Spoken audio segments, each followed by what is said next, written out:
Attention, people of Newcastle. They are local pronunciation.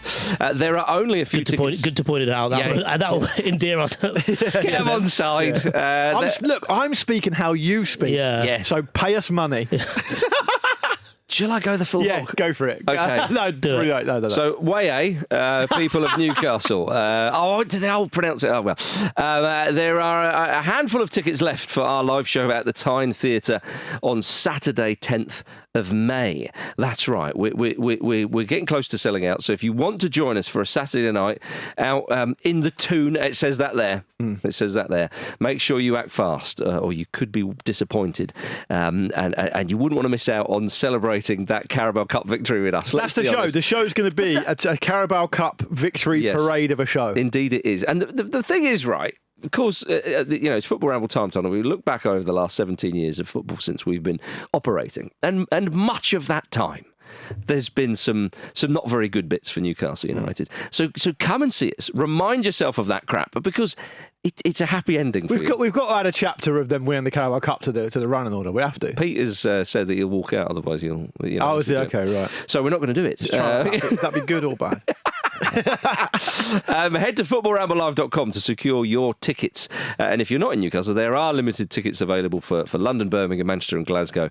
So footballramblelive.com. Don't be a fool and get your tickets now. And if you buy your tickets today, what a fabulous Friday you will have today, of course. You get the permission to have a slightly extended weekend. Marcus will keep the key in the lock a little bit longer, and you've earned the right to enjoy an elongated weekend. What we're saying is, if you buy your tickets at footballramblelive.com now for the Newcastle or any of the other shows, we've got strict permission that you won't have to go into work till Wednesday next week. All you've got to do is present a crunchy wrapper when you go into work, and they'll go, you're one of those guys. Yeah, that's fine. Because of Friday feeling? Exactly. It's going to last that long. In fact, no, 3 crunchy wrappers. I think you can waive your ticket for a Ramble Live show on your boss's face. Okay. And it's like a voucher. You haven't got to go to work. Fine, there you are.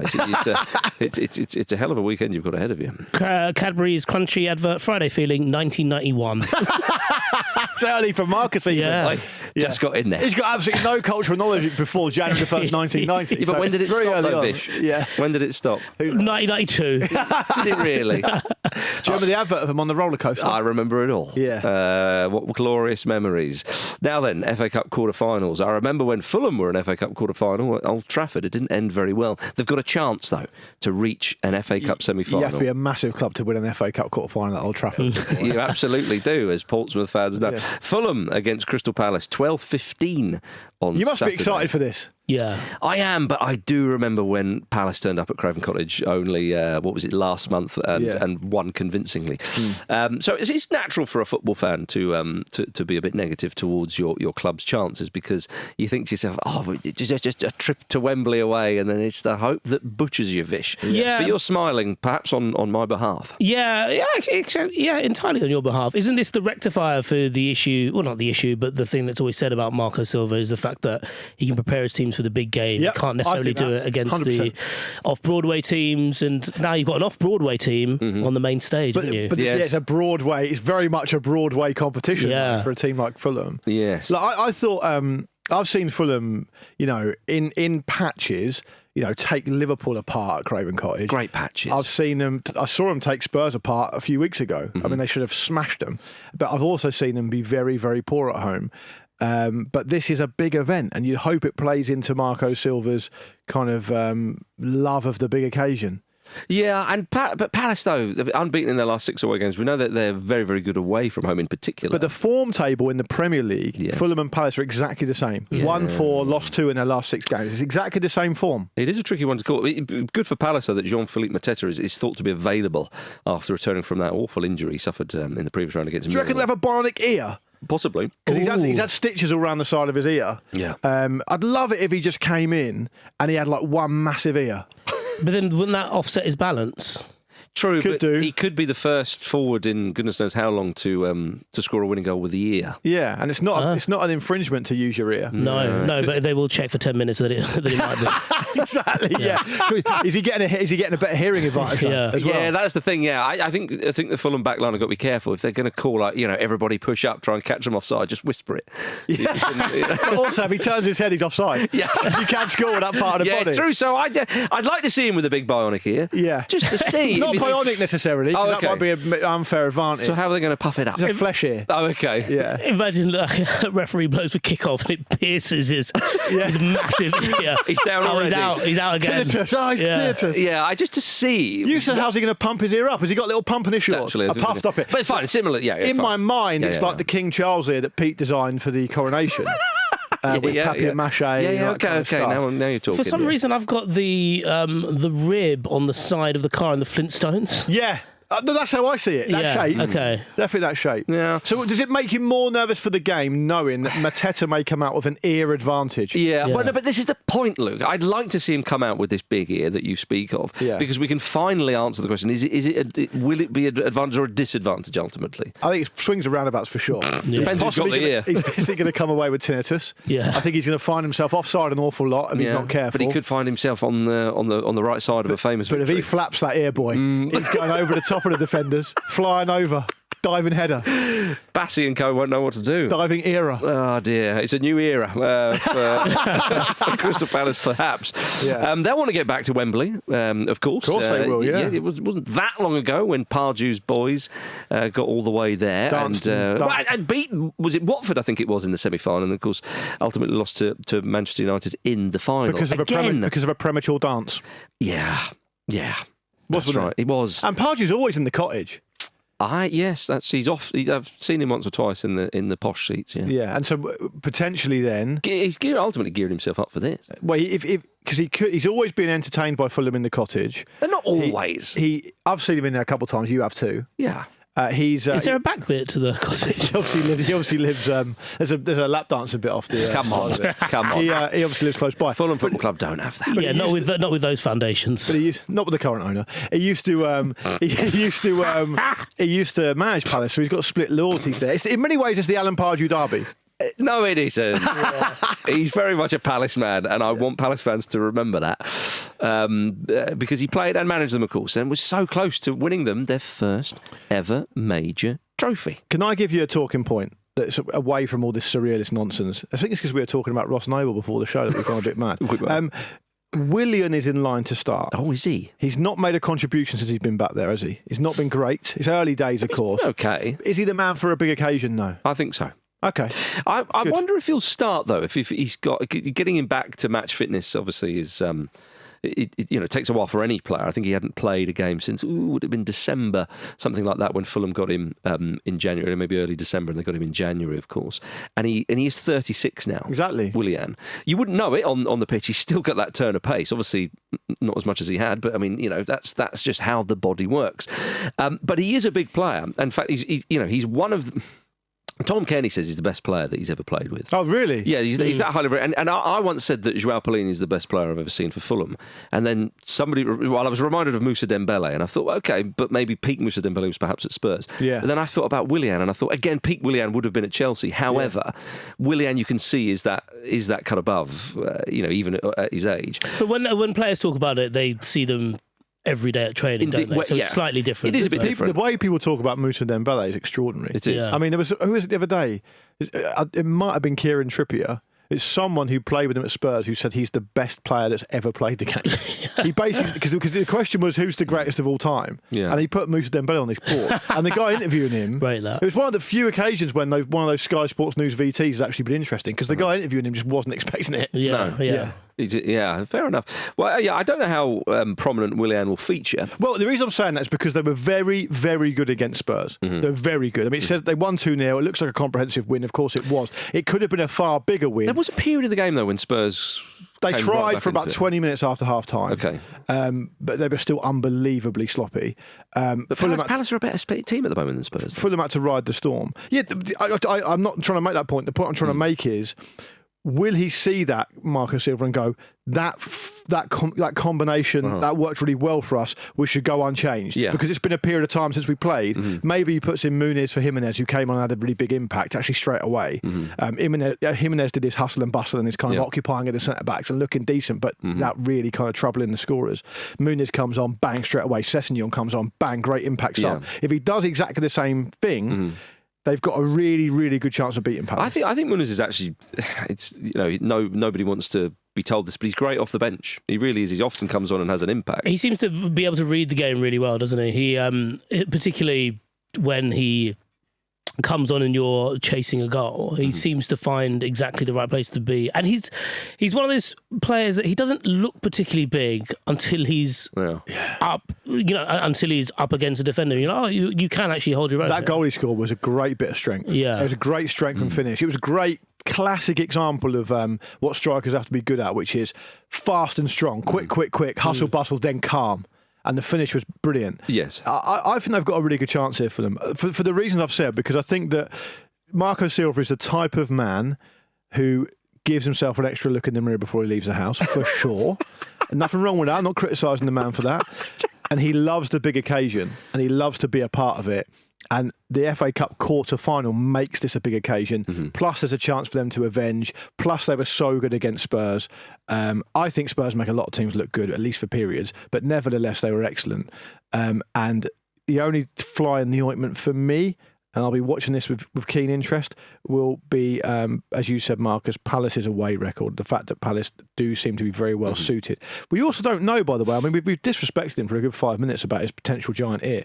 But we don't know what type of player is coming back. I mean, it's a very impactful injury psychologically. That if he goes for him, I think he will. I'll tell you something. I think he has to put him straight back in. He has to find out. And on Luke's point there's you only need to look at the striker in the other team in Raul Jimenez and how long it took him to come back from obviously a very, very serious head injury. But he's going to be there jostling. How ready is he for that? And as you said, there are a lot of variables with his return. Yeah, I agree. I think it's good for Fulham that Will Hughes is suspended as well, because and the suspension is a slight sort of giveaway of what I'm about to say, is that he was such a shit when they played at Craven Cottage. A brilliant shit, I have to say, if you're a Palace fan, but he was just everything. The tackles, the sort of little nigglies and so on. He was brilliant. And very frustrating from a Fulham fan's point of view. He's right in the thick of it all the time. And that's a part of his game, and oddly, despite the suspension, I am giving him credit for that. Yeah. Because again, he really wound them up and did a proper job. And in that part of the pitch, what will be really interesting, Marcus, is the idea that if you give Adam Wharton the chance to dictate things, which is basically what he does, right? I forgot about him, You've got Fulham, if they play the same way, will have Berger and Pereira in those deep midfield positions. Possibly with Pereira. And that's a kind of interesting dynamic, because Berger is, what he brings. He's a fantastic player. But Pereira's all action, busy, will get right amongst it. So that'll be a nice little battle as well. It's actually a game that, for the neutral, looks at first glance to be relatively dull, but when you start to pick it apart, it's actually a really interesting game. Yeah, my only question with Silva is, does he try and go for a back three, as he has done over the season? Or I suspect he's abandoned it now, because they did it at Stamford Bridge and one or two other places, and it kind of worked, but it was perhaps a bit negative at home. But he could match Palace up. Yeah, I can see why you do that at Stamford Bridge, but I can't see why you do it at home to Palace. Yeah, but you saw the joy that Munoz in particular sometimes gets down the flank, and as he did against Fulham. So I think he'd probably stick with his great matches, mate. Great battles and matchups all over the game. Exactly. Because you say that about Munoz, but he's up against Robinson, who's been one of the standout fullbacks in the If Robinson's fit, he's being assessed. I think he will be, won't he? Yeah, currently being assessed. That's what we're being told. In the middle, Eze and Lukic is a pretty tasty battle as well. If Lukic was to play, because I thought it'd be Pereira and Berger, but if Lukic is back, it could be him. Yeah, options, mate. He's busy. Get Kenny in there. It's the deepest dive I've ever done on a Fulham Palace game. Did you think? I enjoyed it. I bloody enjoyed it. I think Alex Iwobi could be crucial for Fulham. Yeah. He's been great this season. It says, I appreciate these are two teams who've had pretty sketchy patches of form throughout the season, but it says a lot about where they both are as clubs, that we've basically named 1 to 11, but he could make a difference here. Yeah. And matched up these battles. And I think we're going to go into more depth about this for the rest of the ties, but I think that's why I'm quite excited about this quarterfinal setup, because it is really interesting, and that's not. Well, we haven't been able to say that for all times in a while. Yeah. Did you see Alex Iwobi was away on international duty with Nigeria? I did see it. Ola Aina? Well, he's rooming with Ola Aina. Yeah. Getting very close and personal because there was just one double bed in there. They both they videoed it. They just turned up and they were like, "Oh, come on." I found it as funny as they found it. Yeah, they found it really funny. But think about it though. When we do Ramble live shows, when we go around the country, as we have done before, if you get into a room and you're sharing a room with Pete Donaldson, you're already thinking, not ideal, but okay. Yeah. And then you get in there and there's a double bed and you're like, oof. But that literally happened for a week in Johannesburg for World Cup 2010. I had to share a bed with Pete for a week. Really? Yeah. One duvet? I think it probably was one duvet, yeah. You say have to. I mean, Jim and I had our own rooms. I think it was very much a voluntary decision. You shared a room with Jim. Oh, I did, yes. And you had separate beds. Uh-huh. Do you know what? You're absolutely right. Pete and I were in the master bedroom with a double bed. I'm misremembering. You're absolutely right. The only good thing about Pete is, you can switch him off. yeah. Put him on charge. Yeah. He is at least quite hygienic. Yeah. And he's small, so he doesn't take up that much room. True. Yeah. And he's considerate as well. It's hard to think of who got the worst end of the deal there, actually. Me or Jim.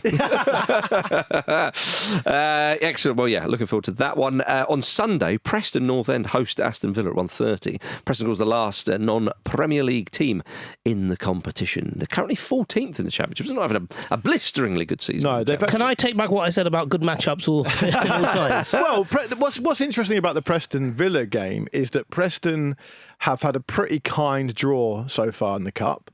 Obviously, they were genuinely impressive against Burnley. They beat them 3-0, could have beat them by more. The opening goal was an absolute brilliant free kick. And Burnley, of course, have been absolutely airtight this season. It's a bit of a strange result, actually, but Preston deserve the credit. They've also just beaten Portsmouth in the league, so a lovely little warm-up for them. There you go. You're welcome, Preston. Yet to face Premier League opposition in the FA Cup. Bit of a confidence builder for them. Well, I'd say so. Yeah. I think also, it's funny though, because when the draw was made, Preston, they are the weakest side in there, being the only non-Premier League side. But they did knock Fulham out the League Cup, and I was thinking, avoid them. Rerun that. I'd rather Man City. It's the quarter-final. There's 8 teams left. Put it this way, Vish, right? What draw would they have preferred?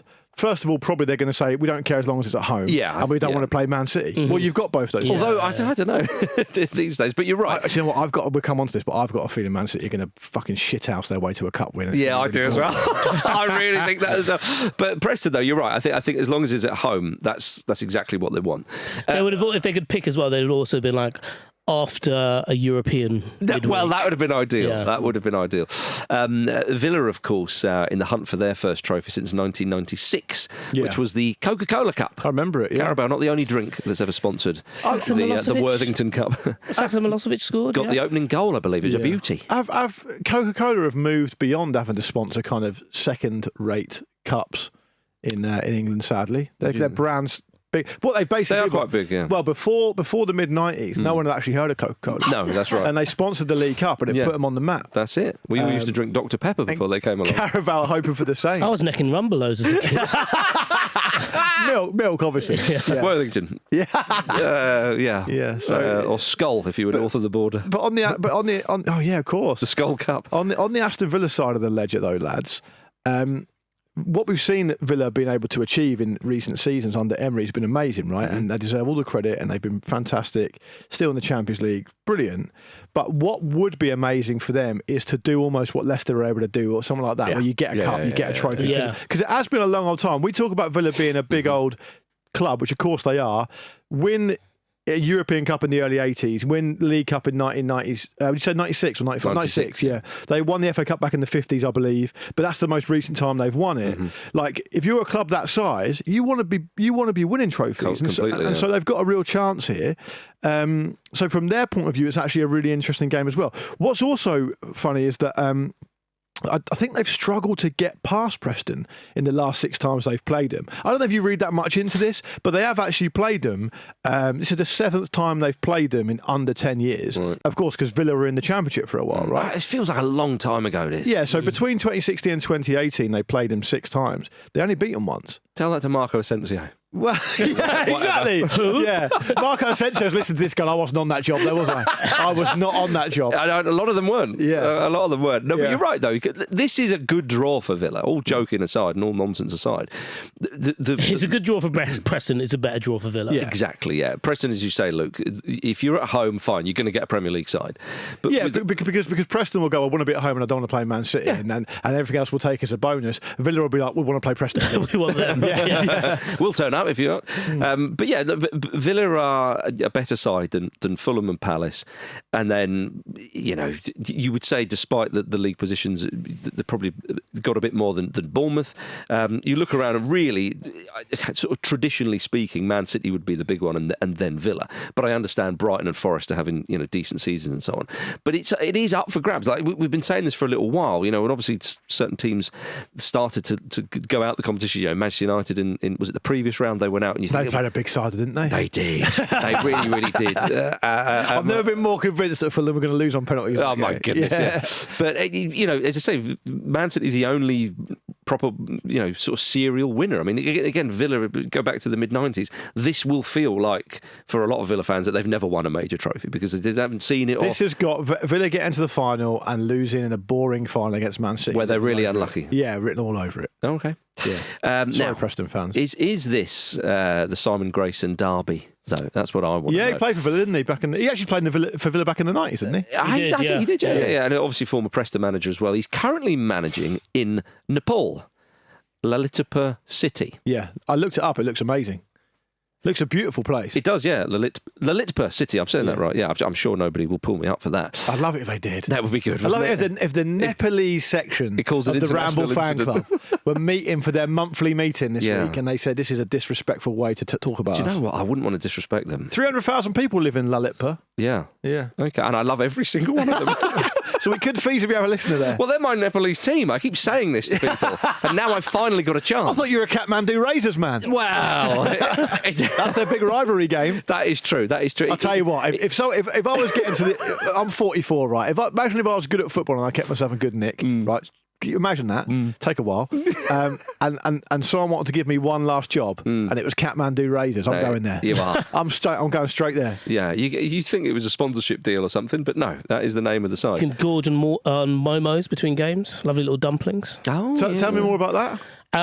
Dumplings, yeah. I mean, that's the... Yeah. I thought you were going to give more... Just don't... No, it's just lovely. Yeah, you can have them fried or boiled. Nepalese cuisine it's nice. Nepalese cuisine is, it's really nice, and it's often...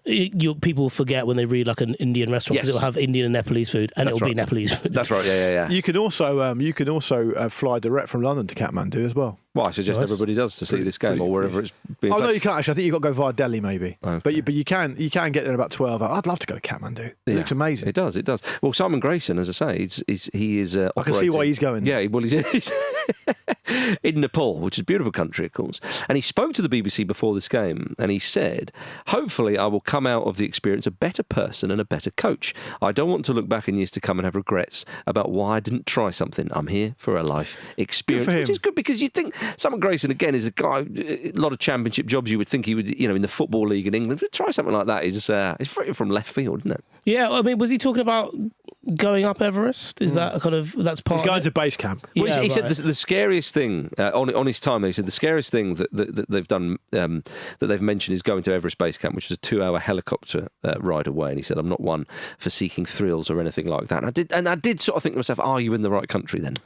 Yeah. I mean, to be fair, credit to him for that. I've vaguely been in that area recently, like start of 2024 when I was in Dharamshala. And I had a chance to meet the Dalai Lama and I turned it down. You did? Yeah, because I just didn't see the point. And then afterwards I was like, probably should have... I didn't see the point. Said hello. I don't really get it. Did you think that China were going to be annoyed? I can't work out if you're joking or not. No, genuinely, yeah. You didn't meet the Dalai Lama? Yeah, it didn't really appeal to me. He's just an old bloke. Leave him alone. But he's meeting so many people as it is. Yeah. But what a schedule. But the career he's had is fascinating, especially now. Especially now. You think a man of his stature and age and importance and so on and so forth. Like, why has he opened his own bookies, for example? You also call yourself a fan of the Beastie Boys. Yeah, look, don't get in the way of what I'm saying. He's opened up his own bookies. Right. It's free to bet. Sorry, I did get in the way there. I'm sorry for that. I cannot believe you didn't want to meet the Dalai Lama. It's just, you go there for a photo, you... Free to bet, Vish! Free to bet! Yeah. I think also it's not for Grayson. Just I was looking this up yesterday, and I don't think it's just the fact that they're taking him to Everest Base Camp. I think it's quite a spiritually important place for the Sherpa community and stuff like that. So it may well be that like he's going to have to go there or feel like he should go there to be respectful to their local customs and stuff like that. So it's like when Tonali went to that Spoons. Exactly that. Yeah. All right, and coming up after this, a manager blames his Scottish accent for getting sent off. And what's going on here? Somebody's breaking into my house, and that made me angry. Welcome back to the Football Ramble, everybody. No, not that one. Exeter City manager Gary Caldwell has said that he believes his Scottish accent is the reason he was sent off at Lincoln City last weekend. He was sent off for his reaction to the fourth official after a late winning goal was disallowed for handball. And he said about the red card, the fourth official said I was aggressive. Now, my wife complains all the time how aggressive I am to her. Disappointing. I thought he was trying to plead his innocence. People always say that at home. Yeah. Yeah. Have you been speaking to my wife? I threw that vase across the wall in a Scottish accent. That's what it is. I threw it like a log. My accent made it smash like an opera singer. I did, yeah. So, my wife complains all the time how aggressive I am to her, to the kids, to the dog. I think it's the Scottish accent. Have you been talking to the RSPCA? Oh, dear. What kind of defence is this? I don't know. It comes across very aggressive, but I didn't swear, I didn't run. In my opinion, I wasn't aggressive. My accent and my Scottishness is aggressive, but yeah, I got sent off for that. It is interesting. He had to leave his technical area to talk to the fourth official. He did say, but some people, I don't believe, he didn't want to shout because he thought that might be seen as aggressive. I don't believe. Look, I don't want to shout at him from afar, so I'm going to march up to him in an intimidating way. Yeah, if you were in a pub, to have a conversation. I'd rather they were over there shouting at me. I don't believe that he's got a leg to stand here, but it is an interesting debate around the perceived aggressiveness of the Scottish accent. Yeah. He's not from Glasgow, he's from Stirling, isn't he? I think. Is he? Okay. Yeah, so I imagine that's slightly different. But like Glaswegian accents are regularly seen as aggressive. But then I'd also say the same about Northern Irish. Certain Eastern European accents as well. Yeah. But the perception is interesting. But then some people say that the Scottish accent is quite friendly because, call centres sometimes are based in Scotland. It apparently comes back in surveys and polls as the most trustworthy accent. Do you think, though, it depends if you're shouting and swearing at someone, though? Yeah, it probably does. Yeah. And if you're being aggressive, then it does become quite aggressive. You must have a very different experience of watching The Thick of It. I did, yeah. But also, so Malcolm Tucker's from Gorbals, right? So that's the part of the thing. My nan was from Aberdeen, and her accent was very soft. Oh yeah. Producer Rory's accent very soft. Yeah, but he's from Edinburgh. The vast majority of Scottish accents you hear on TV, whether it's in football or celebrities, whatever, are Glaswegian accents. Yeah. Well, it would make sense. Yeah, of course. But as you say, there are regional variations to that beautiful accent. But I think Caldwell probably has, he's banged her rights. But I mean, they denied a last-minute winner. Exactly. Right? Look at the context. Did you think I don't think he went up there like Excuse me, dear sir. like Mrs. Doubtfire. Excuse me, dear.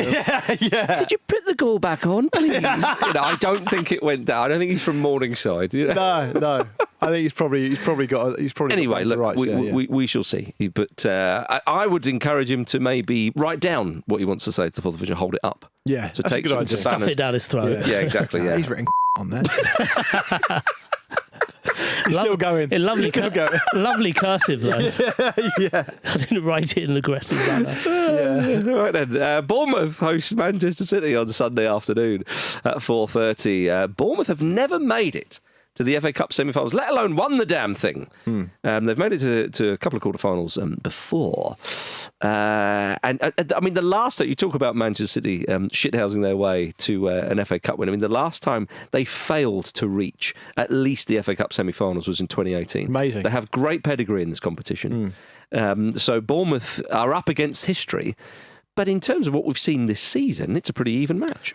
Well, it depends which way you want to look at it. So Bournemouth have beaten Man City this season. Obviously, way back in November, they beat them in in the league. It's the first time they've ever beaten them, I think. And I think it was before everyone got involved. It was the first time City lost in the league this season. I think it was the trigger event. I think it was the Archduke Franz Ferdinand of Man City's World War. Yeah. But the reality is, though, that Bournemouth have reverted to type massively since then. In recent weeks and months, they've not been very good. It's the drop off that people. It's annoying because if you're someone who wants an interesting winner of the FA Cup, which if Man City went out, it would be.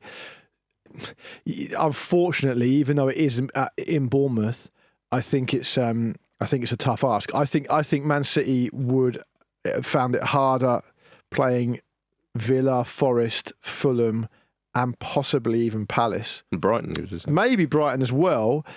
Depending on a few details here and there, but the issue is that Bournemouth at this point just don't look equipped, and that's a real shame. Well, it is a shame. I know what you mean by Bournemouth. You know, it's incredible to look at the Premier League table and see them down in 10th. Although, I mean, a couple of wins and suddenly, you know, you're back in the Champions League places. So that the league table is a bit of a funny one. But you wouldn't be there, would you? A couple of wins, you'd have 50 points. Yeah. You know, Chelsea and Man City have already got 49 and 48 respectively. So you're expecting them not to pick up any points at all for that to happen. So sometimes the table can be a little bit strange from that point of view. It can be a bit naughty. And the teams up above them are teams that generally tend to pick up points. It's not like a relegation battle. So Bournemouth, their goose is cooked now. It's very, very unlikely. I mean, the last time they won was 15th of February, which was against Southampton. Yeah. Which was obviously... Get your voucher out. Get the voucher out. But I don't think... I mean, again, the results have gone against them. But I don't think they've been terrible. I think that they've been a bit unlucky. They're lacking a little bit of a sort of a clinical edge, if you like, which they hadn't been really... prior to that. Their last few games, when they played... They should have battered Spurs. Yeah, and Wolves as well, when they won on penalties. It went through, of course, that's the name of the game in the Cup. But against Spurs, another day, how Spurs got a point there was ridiculous. Yeah. And even against Brentford, they still... There were chances, there were opportunities being created. So I don't worry for Bournemouth. I think the drop-off has just been, again, like to keep that level of performance and the results as well, I think is very, very difficult to do. So I think that you could argue this is the perfect game for them to go, right, it's a cup game now, back at it, boys, up and at them, all that good stuff. Yeah, I definitely think if one or two of their key players can perform and they can get an atmosphere going down there, I think they can make it difficult for Man City for sure. But if this game was being played, well, I mean, like, they had that run, didn't they? Where they went from starting with when they beat Wolves away, and they went on that mad tear and didn't lose a game from like November to January or whatever. Yeah. If it was in the middle of that, you'd be thinking, okay, they're really purring now. But I think it's just timing wise, it's tricky. Yeah, I do think I think they can make it difficult. I think they can. If Semenyo, for example, can really start, really cooking and really make it difficult. We have seen that Man City can be fragile. Sometimes, admittedly, against better teams in this current iteration of Bournemouth. Sometimes you see Man City. I watched them at Arsenal. I watched them against. They got knocked out of the Champions League, Real Madrid. Mm-hmm. They couldn't respond. Yeah. It wasn't like, this is a ding-dong that they came off on the wrong side of. They weren't able to respond. Arsenal was a complete shit show. So if Bournemouth can somehow tap into that and put them under pressure, they might crumble. We want Bournemouth to do the good thing here, because if they do beat Manchester City, it's...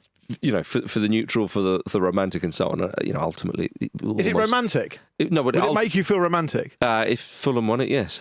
I would be very amorous. No, but would you be able to watch this Bournemouth Man City game on Mother's Day and say, this is making me feel... Sake, that's a good point. Bournemouth go 2 up. Bournemouth go 2 up and you're thinking, this is making me feel romantic. Well, what I was going to say is that for the romance of the Cup and all the rest of it, if they were to eliminate Manchester City, suddenly love hearts would fly up in the air. And you'd be watching the... Well, because you would have... the semi-final draw with a candle-lit table in the middle of the living room. Yeah, I'll do all that. And a lovely bit of... some oysters. Yeah. Your invite will be in the post.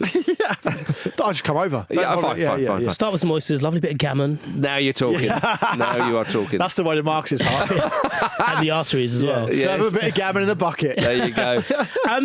You know what we said about Bournemouth? I feel a little more optimistic about it, partly because... I do as well. Optimistic for their chances, partly because one of the best things they've done this season is they've got really talented players to pull together for a team. Mm-hmm. And you're almost at a point now, given their recent run and given the scale of this match, which as it stands is their biggest match of the season, you could almost say to those individuals that came together as a team.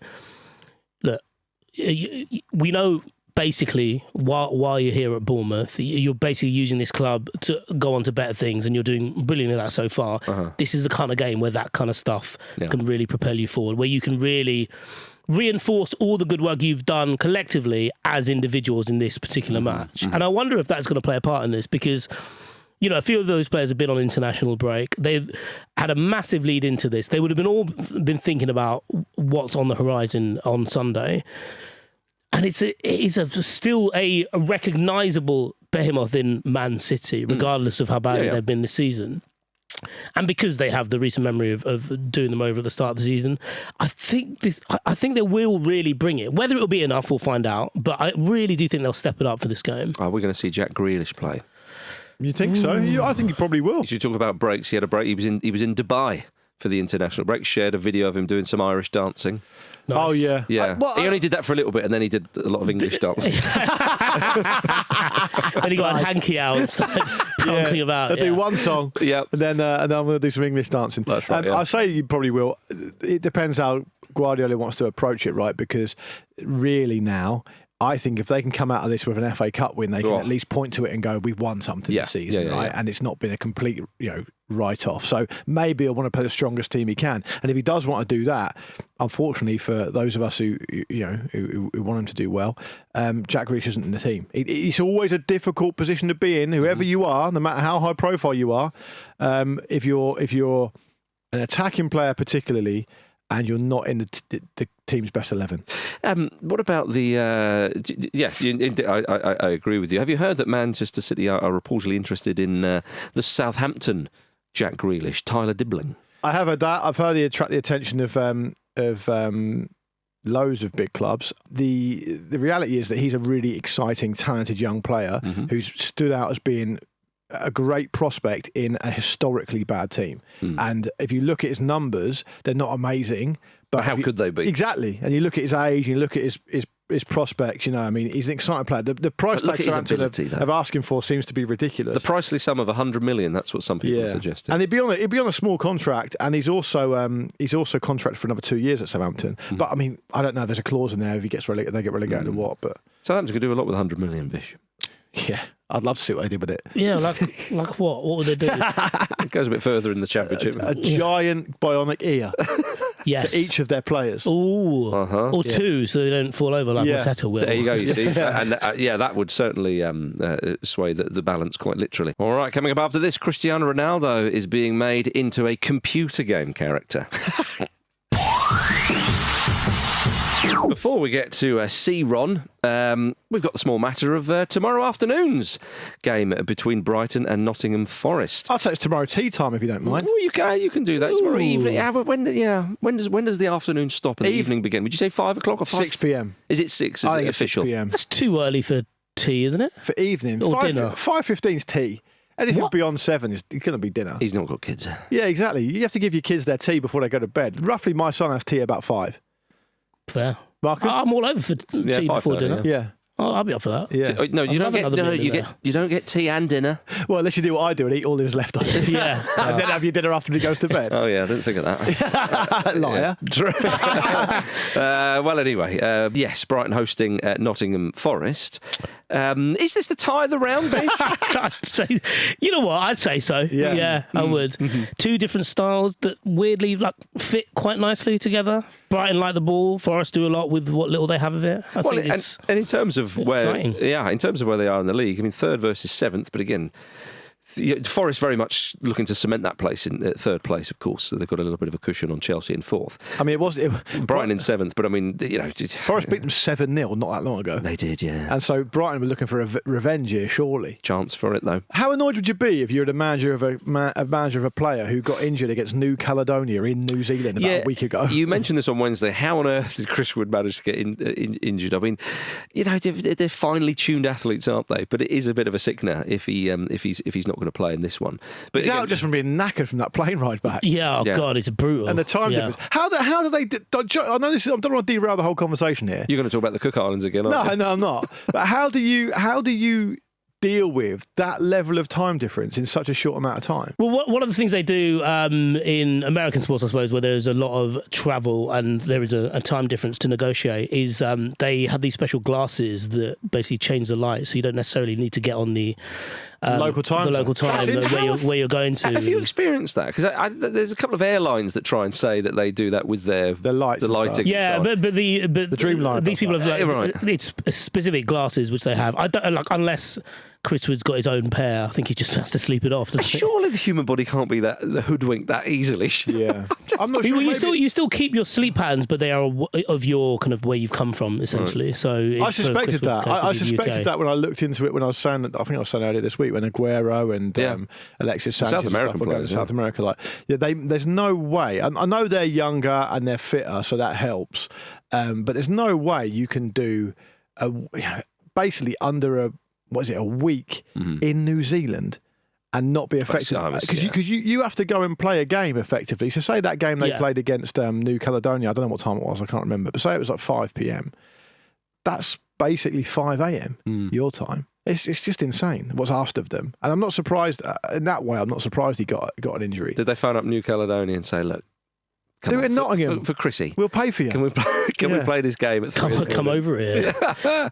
Yeah, it's crazy. Well, what about Morgan Gibbs-White? He was on international duty, didn't play for England during that time, but Big Nuno said that he doesn't have to prove anyone wrong, of course, which I wouldn't have thought he would have done because he's having a fine season. Yeah. I think he can consider himself exceptionally unlucky for A, not to be in the first initial squad, and B, to not feature at all.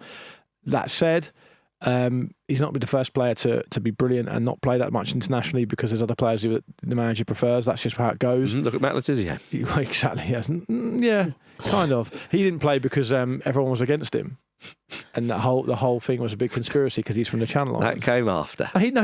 He used to say that Glenn Hoddle didn't pick him. Why did I mention it? No, he did. There was a fantasy football sketch. You know it's your fault. So I know. Sorry. There was a fantasy football sketch about it. That's right. Yeah. Where one of them, I can't remember which one of them it was, would do an impression of Mateta saying, "He don't pick me," about Glenn Hoddle. He picks on me. Yeah. It was that. He was always kicking off about stupid shit all the time.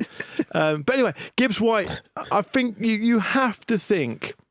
I certainly hope from his point of view that his time will come. He was very. I just think he's very, very unlucky not to play.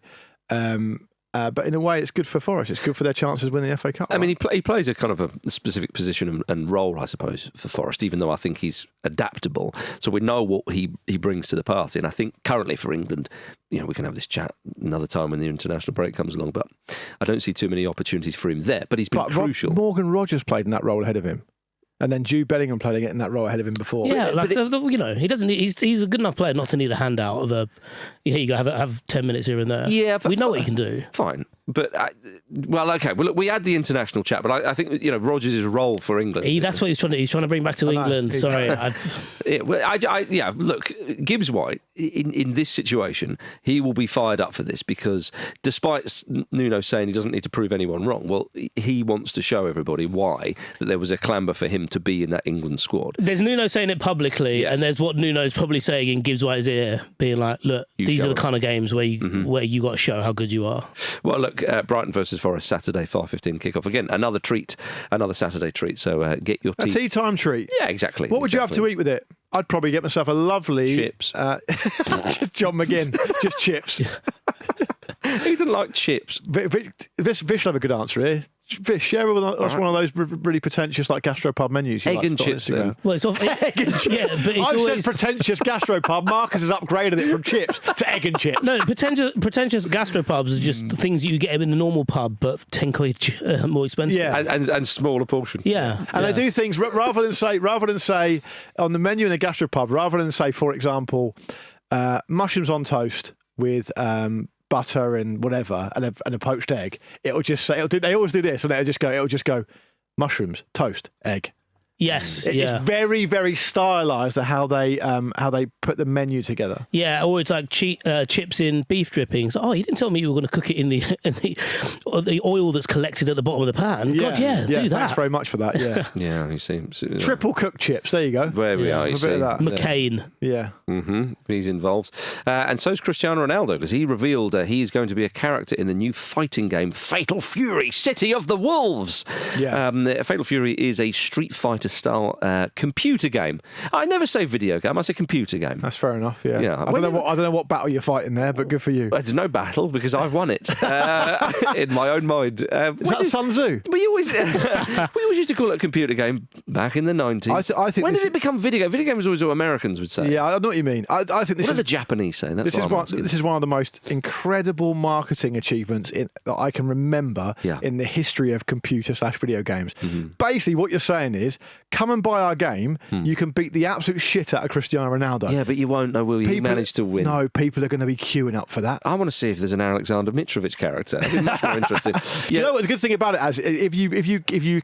If you punch or kick Cristiano Ronaldo, have you seen the trailer for this game? Yes. If you punch or kick Cristiano Ronaldo in the right way, a little Cristiano Ronaldo comes up the side.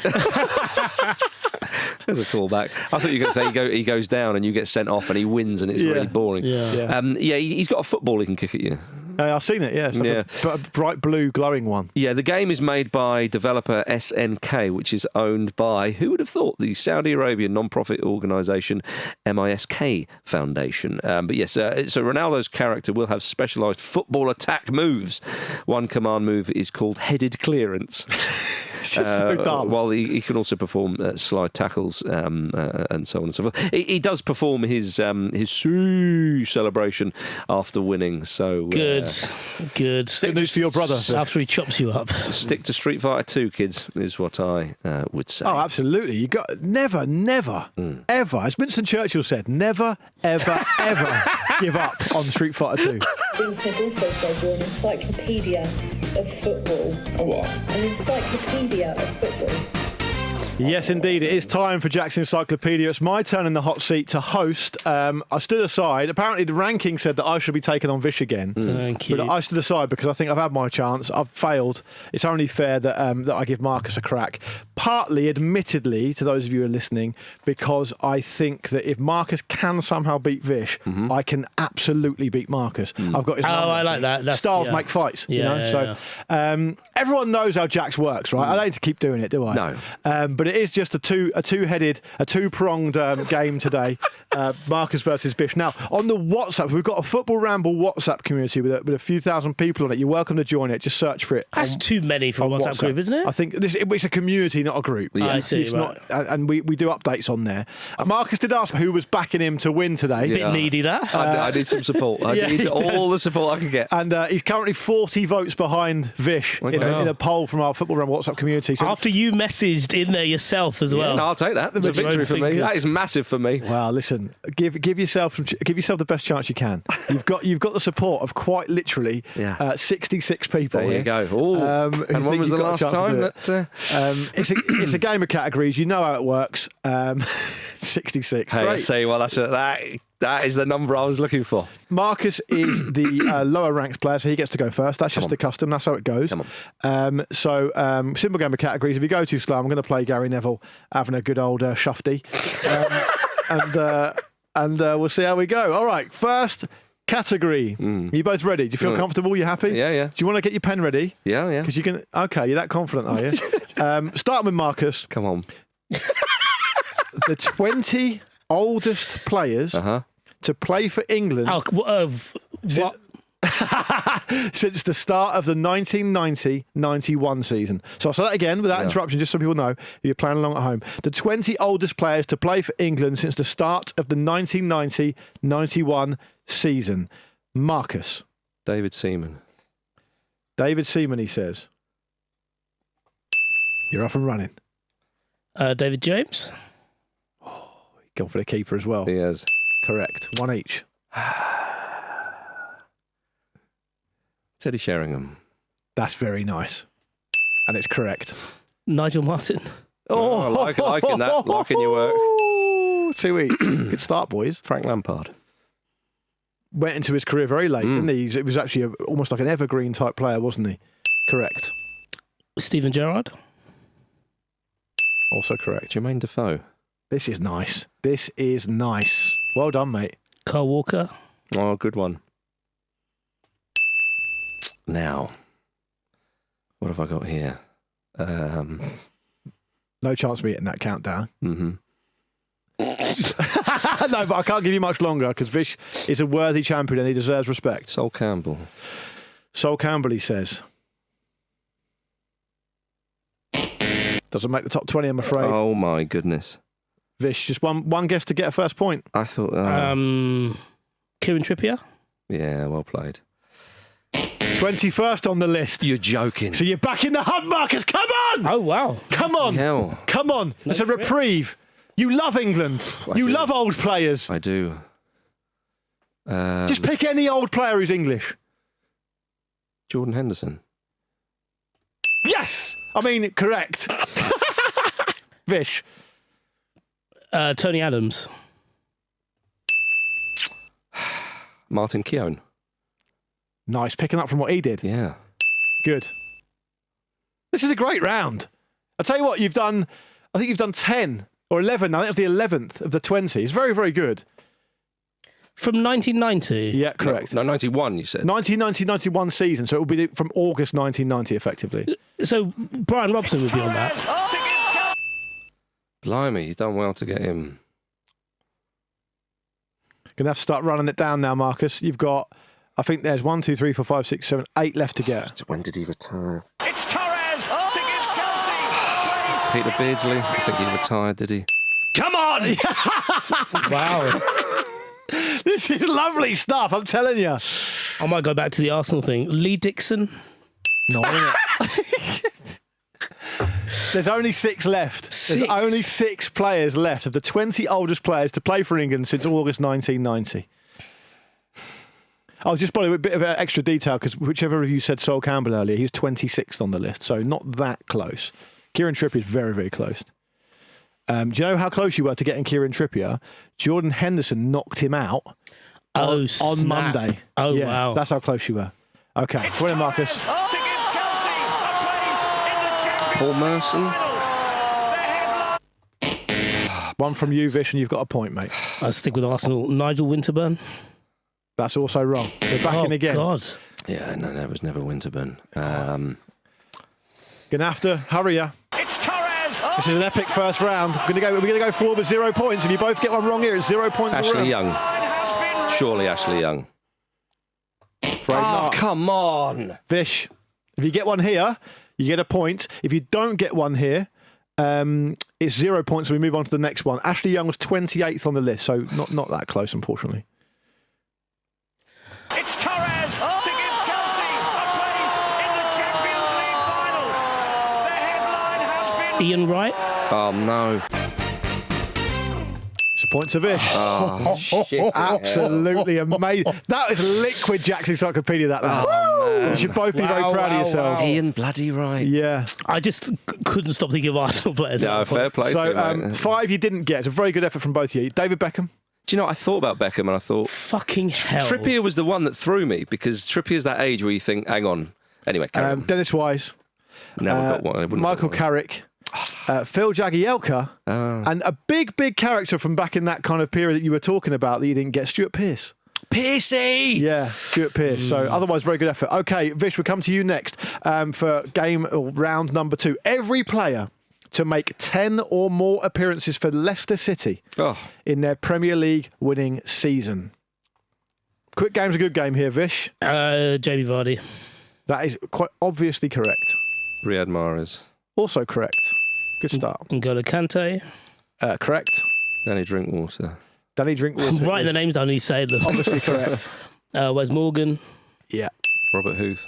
Or the accompaniment to Wes Morgan. Wes Morgan, yeah. Christian Fuchs. Yes, good one. Kasper Schmeichel. In goal. You'd think so, wouldn't you? You're right.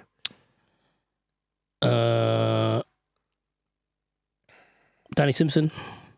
Yeah, nice. Okazaki.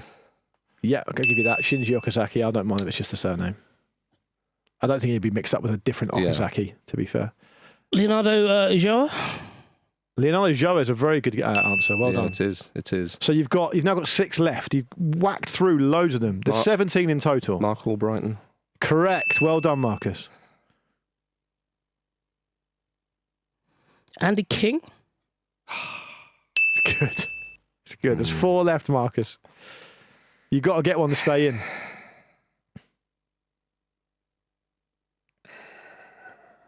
There's only 4 left. I mean, this is very, very tough. It's Torres to give Chelsea a place. What was his name? Wayne Routledge? It wasn't Wayne Routledge, was it? No, I couldn't think of his name. I'm afraid I'm going to have to hand it to him. Wayne Routledge is not one of them. Were you thinking of Damari Gray? No, I wasn't. Who am I thinking of? Oh, what was I thinking of Damari Gray? There's enough of that. Damari Gray would have been correct. The 3 you missed out on were Jeffrey Schlupp. Okay. Nathan Dyer. Yeah, that was who I was thinking. Richie Delat. Yeah, I knew it was. It was Nathan Dyer. Well, fair there play. were 17 players in total. You got, to be fair, between you guys, you got. I think you got 13 of them. It's not too bad. Vish wins 2-0. It's comprehensive. Wow. He's like the Floyd. I beat Marcus on an England round. Yeah, it's amazing. Oh, fair play to you, mate. He's the Floyd Mayweather of Jackson's. We're going to have to change the name of it to Vish's Encyclopedia. Well, I think we are. If he carries on like this to the end of the season, it's going to be renamed Vish's Encyclopedia, and we're going to get him sounding clueless in the intro. Yeah, fair play to you, pal. Well, there we are, everybody. Thank you very much for listening to the Football Ramble, part of the Acast Creator Network. We're back tomorrow for the mailbag. Make sure you subscribe to the Football Ramble in your podcast app so you don't miss it. And if you're in Newcastle, don't forget those live show tickets. Get yours at footballramblelive.com for all the fun. Yeah, it's worth doing that because they tend to, the last tickets tend to fly out before the show, so you don't want to miss out. If you are going to come see us in Newcastle, which you should, be a big party afterwards as well, you should get your tickets now at footballramblelive.com. Don't miss out. Come see us. Indeed. It's Pitbull time, everybody. The weekend is here. Thank you, Luke Moore. Thank you very much. Thank you, producer Andrew Raja. Thank you. And thank you, Pitbull, once again. See you tomorrow for the mailbag.